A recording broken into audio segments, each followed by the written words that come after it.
Ada woke up in the dead of the night to the loud chirping of crickets, her head banging as the floor beneath her felt damp and strange.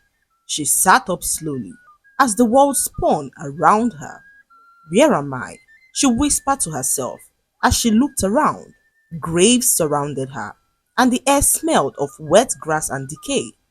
She was in a graveyard alone, and the thought of this filled her with dread. Ada could feel her heart race. Her clothes were so dirty, and her shoes gone. She touched her neck, realizing that her gold chain too was missing. The last thing she remembered was being at a party. The loud music and everything that happened at the party was now a blur. Where is everyone? She asked herself as she wondered where her friends were. Her friends, Tola and Kemi, had been with her at the party, but now they were nowhere to be found. The silence of the graveyard was deafening as Ada staggered to her feet, her legs feeling so weak as she stumbled towards the gate and made her way out. It was 3 in the morning and no one seemed to be around. She caught sight of a signboard ahead of her and realized that she was now in Ogun State. How could this be? How did I get here? She asked herself, wondering how she got to Ogun State from Lagos. Ada's heart raced as she continued to walk. The night air clung to her skin, and every step felt heavier than the last. Her mind was a swirl of confusion as Ada wondered what was happening. Think, Ada, think, she whispered to herself as she reached into her pocket to grab her phone, but it wasn't there. She cursed underneath her breath, convinced that nothing about this night made any sense to her. Ada glanced around the empty road, but there were no cars in sight. No single soul was on the road at this time, as all Ada could hear were the chirping of the crickets. Ahead, a small wooden kiosk stood abandoned by the roadside. Ada stumbled towards it and sat on the bench that was stationed in front of the kiosk, trying to catch her breath. I have to get back to Lagos, she said to herself, clutching her head in her hands. The throbbing pain in her skull made it hard to think straight as Ada thought of what to do. She began to walk alone in the dark, and after hours of walking, she came across a truck which was heading to Lagos. Ada pleaded with the old man, who allowed her to hitch a ride with him, and by 8 in the morning, Ada found herself back in Lagos. She arrived at the apartment that she shared with her friends, Tola and Kemi, who she expected to be fast asleep. Tola, Kemi, she called out, but the apartment seemed silent like the graveyard. Ada's heart sank as she wandered through the small space in search of her friends. Their beds were still untouched, and Ada wondered where they could be. She collapsed onto the couch, her mind replaying fragments of the night before, wondering how she ended up alone in the graveyard. By midday, Ada couldn't wait any longer. She decided to go to Amaka's house, the rich girl who had thrown the party the night before. Amaka lived in a very large mansion in Lekki, and Ada had only been there a few times. When Amaka opened the door, she looked surprised to see Ada. "What are you doing here?" Amaka asked, folding her arms. "I need to find Tola and Kemi." Ada said, "We were at your party last night. Do you know where they are?" Amaka frowned. "Party? I didn't have a party last night." Ada stared at her in disbelief. "What are you talking about? We were here. There was loud music, so many people. We were drinking and dancing." Amaka cut her off. "I don't know what you're talking about. I didn't see you or your friends last night." Ada felt a chill run down her spine. Was Amaka lying? "Are you sure?" Ada pressed. Amaka rolled her eyes. "Look, I don't have time for this. If you're looking for your friends, maybe try calling them." Before Ada could say anything else, Amaka slammed the door in her face. 2 days passed, and Ada still hadn't heard from Tola or Kemi. She barely ate or slept, her mind consumed with worry. On the 3rd day, she turned on the TV to distract herself, but the headline on the news made her blood run cold. 2 women found dead in Ogun State graveyard, the anchor announced. Ada's breath caught in her throat. The screen showed an image of the graveyard where she had woken up. The anchor continued. The bodies have been identified as Tola Adebanjo and Kemi Ogunleye. Ada's stomach churned. Her friends were dead. No, no, no, she whispered, clutching her chest. Tears streamed down her face. The news anchor went on. Police are investigating the cause of death. Early reports suggest foul play. Authorities are asking anyone with information to come forward. Ada turned off the TV and sank to the floor. Her hands shook as she tried to process what she had just heard. Later that evening, as Ada sat in the dark, there was a loud knock on the door. Her heart leapt into her throat. She hesitated before getting up and peeking through the peephole. Two men in police uniforms stood outside. Ada opened the door slowly as she stared at them. "Are you Ada Okonkwo?" one of them asked. "Yes," she said, her voice barely audible. "You're under arrest," the officer said, stepping forward. Ada's eyes widened. "Arrest? Why?" The officer held up a plastic evidence bag. Inside was her purse. "This was found at the crime scene, ma'am. We need to ask you some questions." Ada's heart raced as she was escorted to the police van. At the police station, Ada sat in a cold grey room. The officers bombarded her with questions. "What happened that night?" "I don't remember," she cried. "How did you get to the graveyard?" "I don't know," she replied. "Why were your belongings found near the bodies?" Ada shook her head, tears pouring down her face. "I swear, I don't know anything. I didn't hurt them." One of the officers leaned closer. "You're the only survivor. That makes you our prime suspect." Ada buried her face in her hands. She felt trapped and hopeless, unable to remember how they got to the graveyard. In her prison cell, Ada tried to piece together the night of the party. The memories were scattered like broken glass in her mind. She remembered laughing with Tola and Kemi. She remembered drinking something sweet but strange. Then, everything went dark. Ada began to regret her decision to leave her parents' home. She loved the good life, and she was the only child of her wealthy parents who never gave her the freedom to do as she pleased.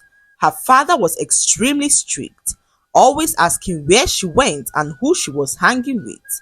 "You need to stop hanging out with these useless friends," her father would say, but Ada didn't listen. She loved clubbing, parties, and expensive clothes. She wanted freedom. So one evening, she returned home extremely late. Her father was waiting in the living room. "Ada, where have you been?" he asked, his voice stern, and Ada replied that she was out with friends. "Do you know what time it is?" he asked Ada, who told him to stop shouting. "Stop shouting, Dad. I'm old enough to live my life," she snapped. Her father's face turned red. "As long as you live under my roof, you obey my rules and live by it." Ada rolled her eyes and stormed to her room, not caring what her father was saying. Ada was always revolting against her parents, clamoring for freedom. The fight became worse, and one day even, her father tried to confiscate her car keys. "You're not going anywhere tonight," he said firmly, and Ada snatched the car keys from him. "You can't control me, father. I'm not a robot." Her mother tried to calm the situation by urging her to listen to her father, but Ada proved stubborn. "I'm done with this house," she said as she made up her mind to move out. Her father's face fell in that instant. "Ada, don't do this to me," he said, reminding her of his current heart condition, but Ada didn't seem to care. She packed up all her belongings and left the house, despite several pleas from her parents. Ada slammed the door to their faces as she moved in with Tola, her best friend. Tola was wild and loved partying as much as Ada did. Every night, they dressed up and hit the clubs, drinking, smoking, and dancing till the first light of day. Now, here she was, being accused of killing her friends. Ada struggled to sleep. Her mind replayed the last moment she could remember. There was music. Tola had handed her a drink. It tasted strange but sweet. Kemi had been laughing, but the laugh sounded distant, like it was happening in another world. Then, darkness. Her parents were in the living room when a call came through. Ada's mother answered. "Hello, Mrs. Okonkwo. A man's voice said on the other end. "This is Inspector Ola from the Lagos Police Department. I'm calling to inform you that your daughter, Ada Okonkwo, has been arrested in connection with a homicide case. She is the prime suspect in the death of two women found in a graveyard in Ogun State." The words hit Ada's mother like a blow. "What? What did you say?" she stammered, gripping the edge of the table for support. Ada's father looked up sharply. "What's going on?" he asked, his voice tinged with concern. Ada's mother covered the receiver with her hand. "It's Ada. The police, they said that she's a suspect in a murder case." Her father's face turned pale. "What? That's impossible. Give me the phone." He snatched the phone from her hand. "Inspector, this is her father. What are you saying about my daughter?" The inspector repeated the information, his tone firm but apologetic. "We found her belongings at the scene, and she was the only survivor. We need to investigate further." Ada's father's hands began to tremble. He clutched his chest. "No, no, this can't be true. Ada would never. She's my little girl." "Sir, I understand this is difficult, but we need her cooperation in this matter," the inspector said. Ada's father didn't hear the rest. His breathing became labored, his face contorting in pain. "Emeka," Ada's mother screamed, rushing to his side. "Are you okay? What's happening?" He collapsed into the floor, clutching his chest. His breaths were shallow, his face drenched in sweat. "Help! Somebody help!" Ada's mother cried, her voice breaking as she tried to shake him awake. By the time the ambulance arrived, it was too late. Ada's father was pronounced dead on arrival at the hospital. The doctors confirmed that he had suffered a fatal heart attack. Ada's mother was inconsolable. She sat in the hospital waiting room, her face buried in her hands. If only she hadn't left. If only she had listened, she muttered through her tears. Meanwhile, Ada was sitting in her prison cell when an officer came to inform her that she had a visitor. She was led to the visiting room, her heart heavy with dread. Her mother sat on the other side of the table, her face pale and drawn. "Mama," Ada whispered as she took a seat. Her mother didn't speak for a long moment. She simply stared at Ada with a mixture of pain and anger. Then, in a trembling voice, she said, "Your father is gone." Ada's heart dropped. "What? Gone? What do you mean?" Her mother's voice cracked as she replied, "He had a heart attack. The moment he heard you were a suspect, it was too much for him." Ada froze. The world around her seemed to collapse. She shook her head, her lips trembling. "No, Mama, this can't be true. Papa can't be gone. I didn't do anything." Tears streamed down her mother's face. "You left us, Ada. You left him. He warned you. He begged you, but you didn't care." "I didn't know this would happen," Ada sobbed, clutching her chest. "I didn't mean for any of this to happen." Her mother slammed her hand against the table. "Your selfishness killed him. You left us for that useless life, and now you've destroyed this family." Ada broke down completely, sobbing uncontrollably. "Mama, please, I didn't want this. I love Papa." Her mother stood up abruptly, her face hard. "You loved him? Then why didn't you listen to him? Why didn't you stay?" Before Ada could reply, her mother turned and walked out of the room. The sound of her footsteps echoed in Ada's ears, leaving her alone with the unbearable weight of her guilt. Days passed, and Ada remained the only suspect of the case. Amaka denied ever having a party, and the police struggled to gather more evidence. Ada felt trapped, her mind a swell of grief and guilt.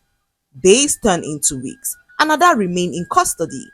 The evidence against her was strong, and with no memory of the event, she felt defenseless. Her belongings had been found at the crime scene. Her friends were dead, and she was the only survivor. The police, the public, all believed that she was guilty. Ada's court date was set, and her mother refused to visit her again.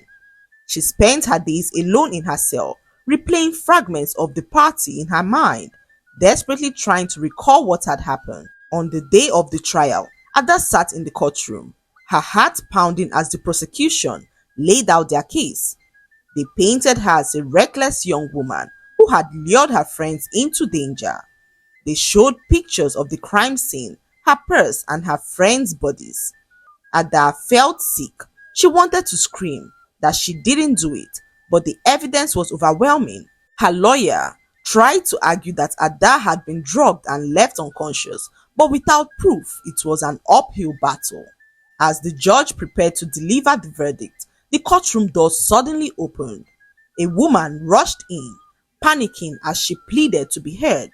"Your Honor," she said, her voice steady, "I have information that can change this case." The judge looked surprised. "And who are you?" "My name is Florence," the woman said. "I am a street vendor and I saw what happened that night." The room fell silent as everyone turned to look at her. Florence took the stand and began her testimony. She explained that she always passed by the graveyard on her way back home.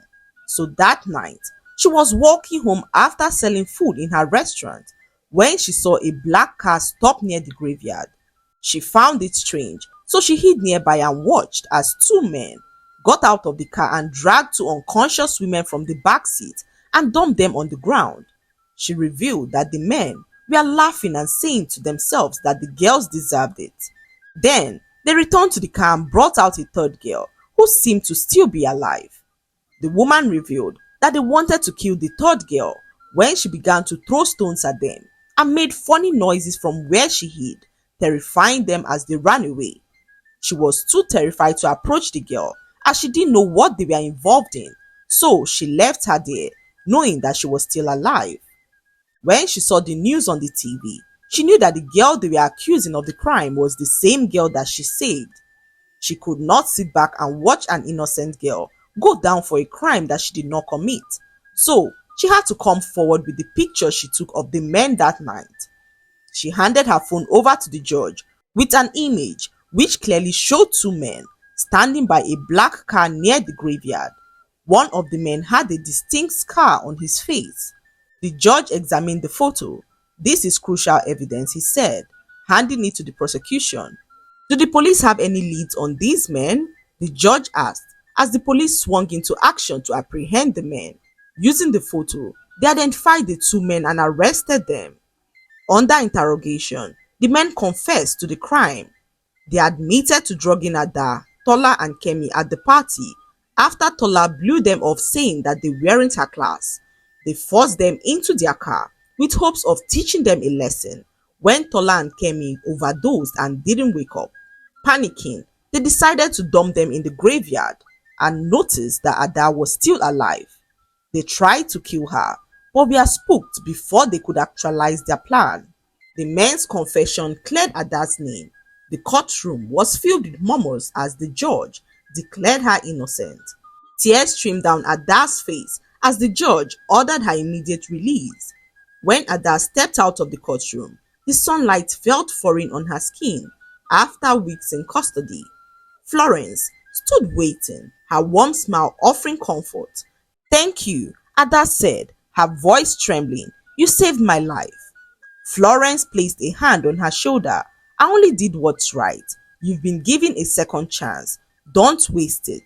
Ada's mother stood by the car, her face a mix of relief and sorrow. Ada hesitated, unsure of if she would be welcomed, but her mother stepped forward and pulled her into a tight embrace. "I thought I'd lost you," her mother whispered. "I'm so sorry, Mama," Ada sobbed. "I made so many mistakes. I never wanted any of this to happen." Her mother held her for a very long time before pulling back. "We'll get through this, Ada, together." Back home, the absence of her father was unbearable. Ada visited his grave every day, kneeling in silence and whispering apologies. "Papa, I should have listened to you. I was so selfish. I promise I'll change. I'll make you proud." Her mother joined her one evening, placing a hand on her shoulder. "He loved you, Ada. Despite everything, he believed in you.